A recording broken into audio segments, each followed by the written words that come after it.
Bonjour à tous, bienvenue sur la Web TV du 27e Salon à l'envers. ELN a mis au cœur de ses orientations stratégiques l'éco-responsabilité. Cette conférence va s'adresser plus particulièrement aux collectivités locales. Nous allons parler aujourd'hui de comment mieux maîtriser leur consommation d'énergie, notamment grâce aux contrats avec obligation de résultat. Et nous allons essayer de l'illustrer avec deux exemples, l'éclairage public et la gestion des piscines. Donc je vous présente tout de suite mes partenaires pour cette table ronde. Donc vont intervenir Julien Vian, qui est directeur innovation Smart City chez Greentech Innovation, Bruno Martin, directeur général chez De Mathieu Bar Maintenance, et Sabrina Lang, qui est responsable d'un département d'exploitation chez Engie Solutions. Merci à tous les trois. Donc dernièrement, il y a beaucoup d'inquiétudes dans les collectivités à cause de l'augmentation des prix de l'énergie, évidemment, qui peuvent finalement les conduire à aller jusqu'à parfois fermer leurs piscines ou procéder à des extinctions de leur éclairage public. Alors qu'il y a des possibilités aujourd'hui avec les contrats d'exploitation avec obligation de résultat qui peuvent permettre de générer des économies d'énergie non négligeables. Ce qu'on appelle entre initiés autour de cette table, soit les contrats de performance énergétique ou les CREM, donc les conceptions, réalisations, exploitation, maintenance. Donc si on regarde d'abord le premier exemple de l'éclairage public, je vais m'adresser donc à Julien Vian qui, quelques mois en arrière, était DGS de la communauté de communes PIO Val d'Alzette et qui a, pour son territoire, lancé un contrat de performance énergétique de l'éclairage public. Il va du coup nous en expliquer les enjeux et les bénéfices. Oui, bonjour. Donc oui, nous avons lancé, alors nous, je ne suis plus dedans, mais quand j'étais en poste, nous avions décidé de traiter la question de l'éclairage. Et ce, à plusieurs titres. Premier titre, c'est qu'en tant qu'intercommunalité, nous avions récupéré des équipements, un patrimoine qui, on va dire, avait vécu, en étant gentil. Et donc, comme il avait vécu, il coûtait très cher. Aujourd'hui, c'était à l'époque, on devait être dans les 10 ou 12% de dépenses de fonctionnement d'énergie. Donc, on s'est posé la question, que faire puisqu'on était sur un volume important de candélabres à traiter, il y a plus de 5000. On était une communauté de communes qui avait des moyens qui n'étaient pas démentiels, mais on avait besoin de marquer un impact vite pour dépenser nos dépenses de fonctionnement et pour aller vers une meilleure gestion au quotidien, parce que ça aussi c'est un élément important. Donc en fait, le marché de performance énergétique, le CPE, contrat de performance énergétique, peu importe le nom qu'on lui donne, nous est apparu comme la solution la plus pertinente. Pourquoi ? Sur plusieurs points. Première chose, c'était la capacité auprès de l'industriel qu'on allait choisir de travailler vite et d'aller rapidement aller chercher les économies d'énergie. Tout simplement parce qu'il y a une obligation contractuelle d'arriver à un certain seuil. La deuxième chose, c'était, on va dire, une certaine certitude du résultat, puisque dans ce type de contrat, si le prestataire n'atteint pas ses objectifs, il paye la différence. Par contre, si les objectifs sont dépassés, il y a un partage qui est fait entre le surplus, qui peut être, on va dire, un bon moteur pour encourager les bonnes performances. Le dernier point, c'est un point aussi important, c'est qu'il était important pour nous en termes de collectivité de s'associer à une entreprise sur le long terme, parce qu'on est sur des marchés qui généralement aussi entre 6 et 12 ans, mais on est plus sur du 9 ou 12 ans selon les volumes, qui nous permettaient d'avoir un certain étalement, je dirais, de la dépense, d'avoir un entretien garanti pendant ces années avec un partenaire que l'on connaît et qui nous permettait notamment sur les dépenses de fonctionnement d'entretien d'avoir une infrastructure, on va dire, de qualité, fonctionnelle et qui ne posait plus les problèmes qu'on avait pu connaître par le passé, qui étaient j'ai le lampadaire qui est en panne au fin fond d'une impasse, comme j'ai pas d'équipe technique qui sont passées depuis un moment, j'ai l'habitant qui vient hurler dans mon bureau pour me dire ça fait 3 mois que ça marche pas, mais je ne le savais pas. Donc voilà, ça c'était les points importants du choix de ce mode de marché. Et quelques chiffres, Julien, sur les économies générées Aujourd'hui, l'objectif était fixé à 80% d'économies sur l'ensemble du parc. Ce qui était important de souligner, c'est que comme on était sur des programmes d'innovation et de ce qu'on appelle de territoire intelligent, Smart City, on a souhaité connecter l'ensemble des candélabres, ce qui fait qu'aujourd'hui la collectivité peut moduler complètement l'éclairage d'un simple clic de l'ordinateur de façon schématique. Mais par exemple, je viens de voir, il y a une annonce qui a été faite, l'ensemble de l'éclairage passe à 30% sur l'échelle de l'ensemble du territoire, avec des possibilités d'augmenter si jamais il y a des zones de passage, de travailler avec des capteurs de présence. Ce qui fait que par rapport à des solutions qu'on voit de plus en plus aujourd'hui, c'est-à-dire j'éteins tout, aujourd'hui on arrive à quasiment coût égal, c'est pas forcément coût égal, mais avec un coût, une augmentation dérisoire par rapport à tout éteindre, d'avoir de l'éclairage, ce qui est important en termes de sécurité, de mobilité, pour des gens qui se lèvent tôt le matin ou qui rentrent tard le soir, c'est pas neutre. Donc voilà, 80% d'économie d'énergie, ça a été atteint, voire même plus si jamais certaines options du marché sont levées.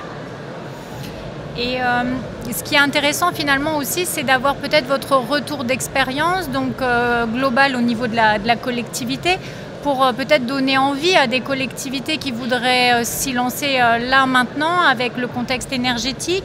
Quels seraient les facteurs clés de succès que vous pourriez donner à ces collectivités ?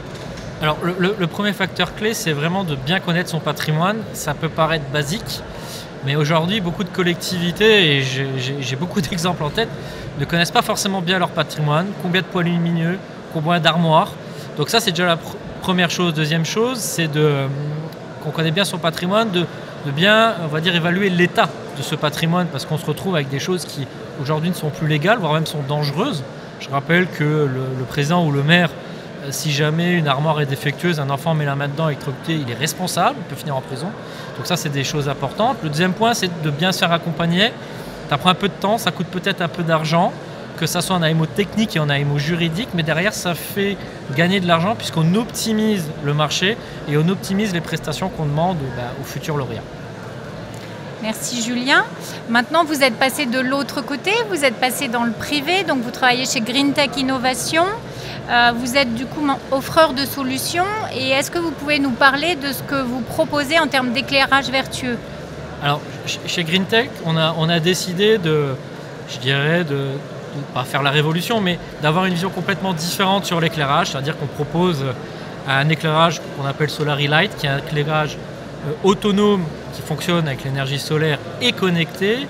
À la différence de nos concurrents, nous on a des performances énergétiques très importantes, puisque en hiver, dans la région Grand Est, pour une journée, on éclaire 4 nuits, et en été, pour une journée, on éclaire jusqu'à 12 nuits, ce qui nous permet derrière de soit revendre l'énergie, le surplus, donc on parle de smart grid, de réseaux intelligents, soit de déployer des capteurs, des caméras, des objets connectés. Et donc l'idée pour GreenTech, c'est de faire de l'éclairage un poste de ressources pour les collectivités et puis un poste de dépenses, et un objet connecté, je dirais, sur l'espace public pour permettre un meilleur pilotage des politiques publiques. Et en termes de production de cet équipement, est-ce que vous pouvez nous en parler ? Ils sont fabriqués où ? Alors aujourd'hui, les éléments sont assemblés en Allemagne.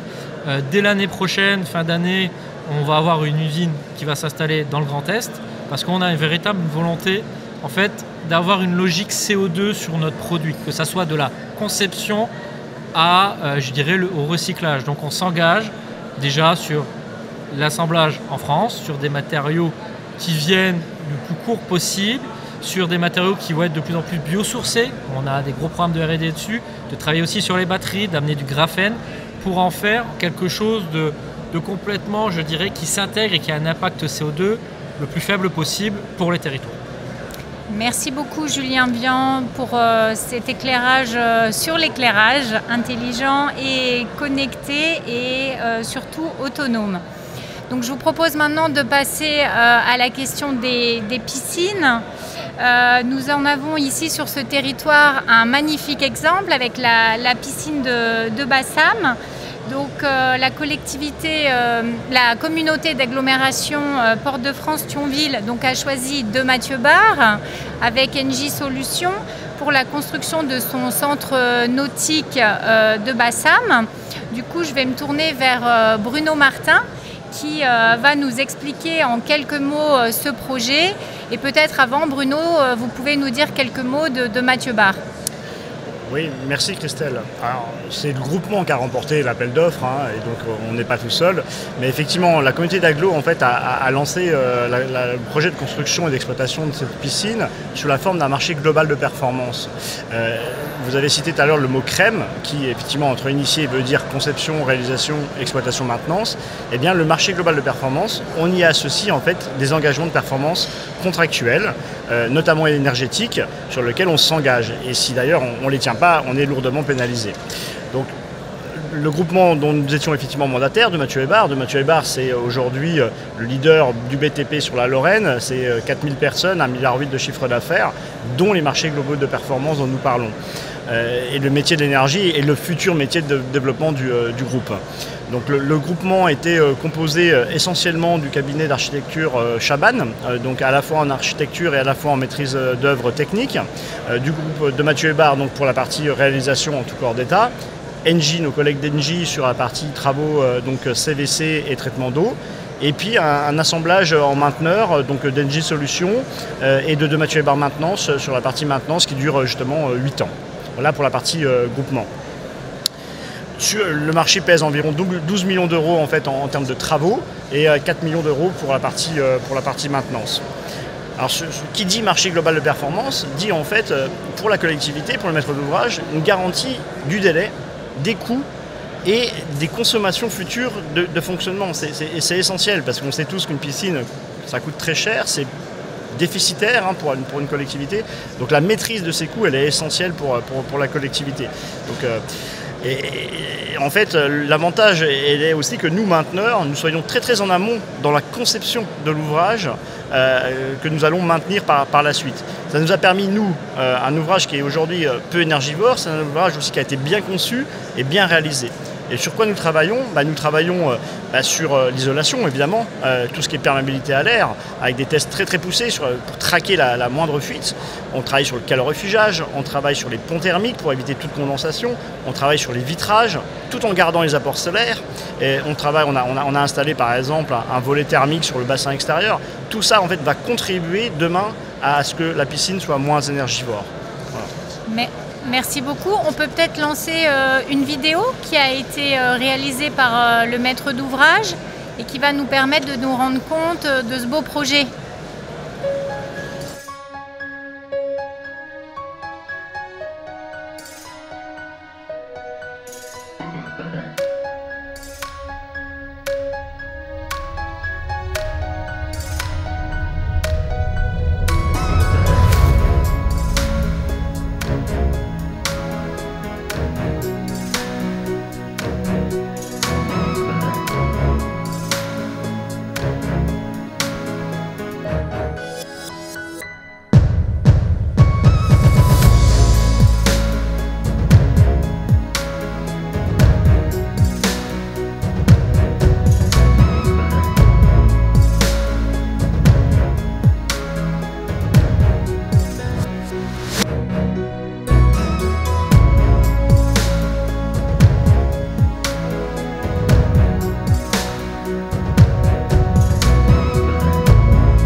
Alors on voit que l'esthétique est là dans cette vidéo, mais on a compris grâce à l'intervention de Bruno que l'efficacité sera là aussi.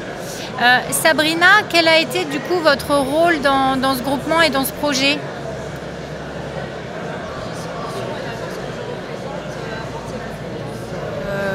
Technique quotidiennement sur plusieurs enjeux des centres aquatiques.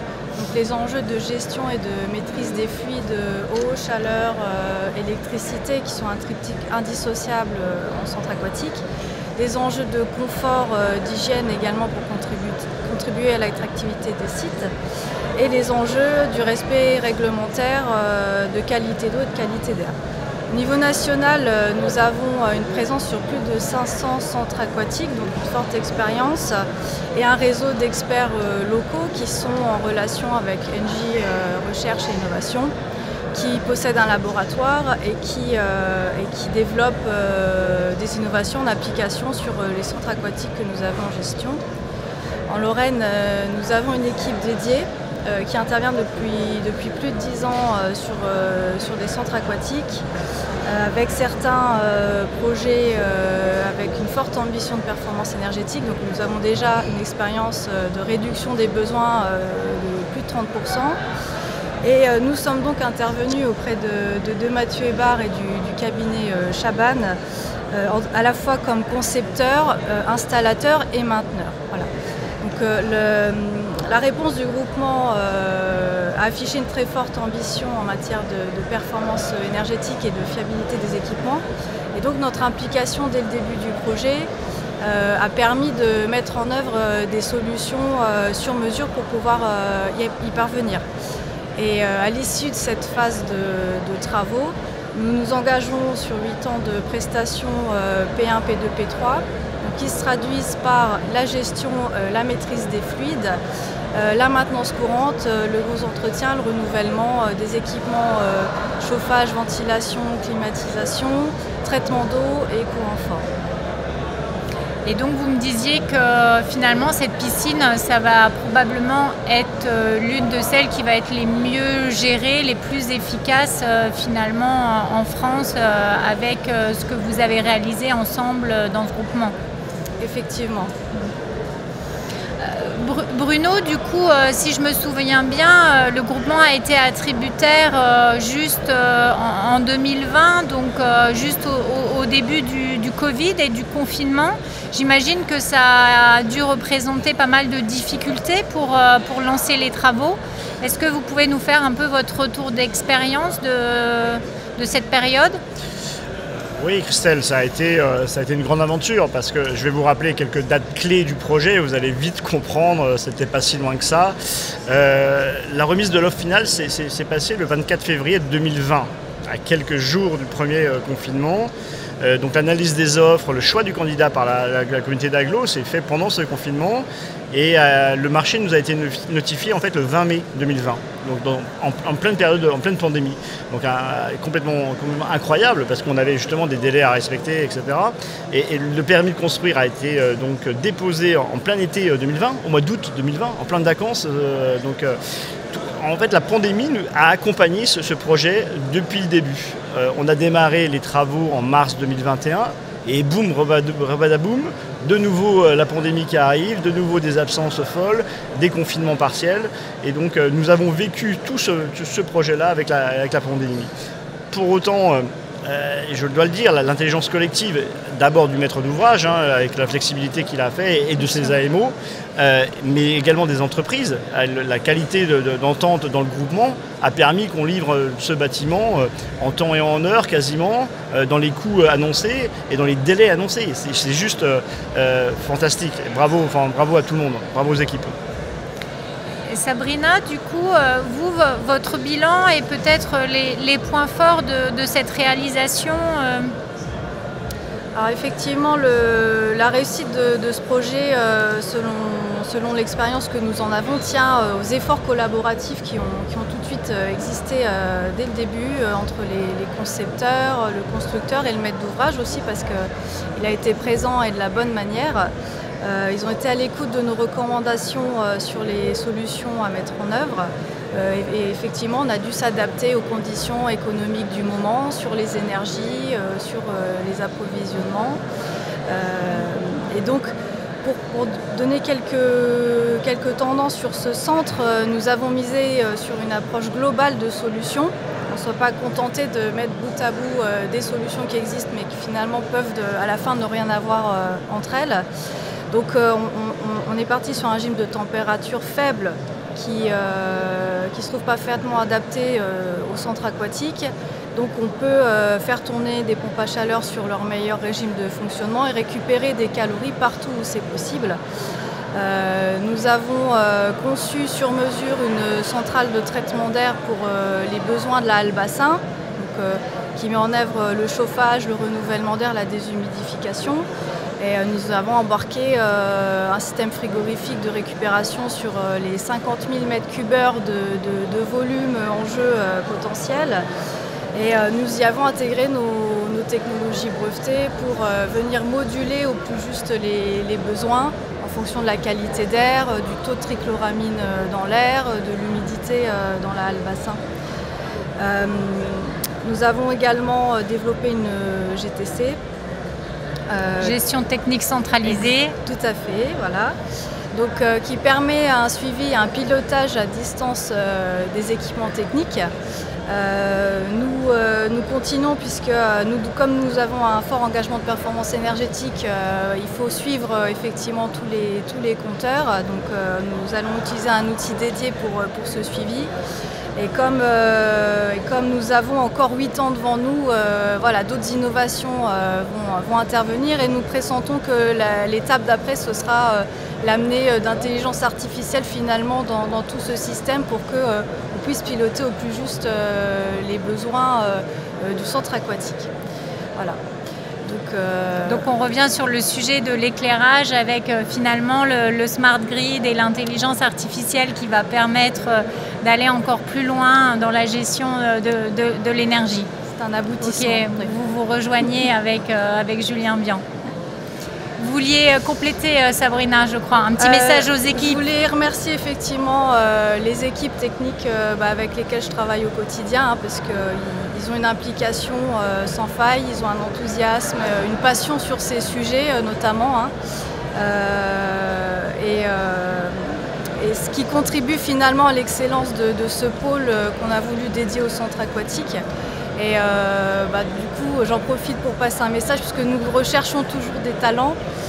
Donc si vous êtes intéressé pour les métiers techniques et sur le terrain notamment, vous pouvez toujours candidater sur njobs.com.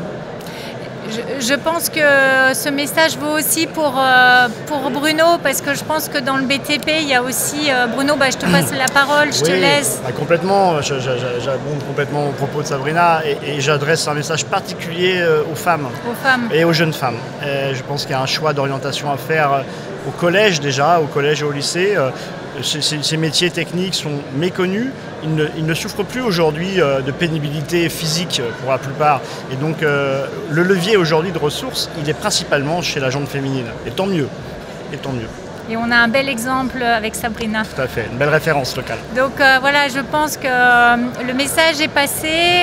Il y a des solutions avec les marchés globaux de performance, avec les contrats de performance énergétique pour trouver des solutions, pour faire s'engager les prestataires avec des obligations de résultats pour contenir les économies d'énergie pour les collectivités. Ce sont des métiers d'avenir, donc les jeunes, venez, choisissez ces filières, les jeunes filles également.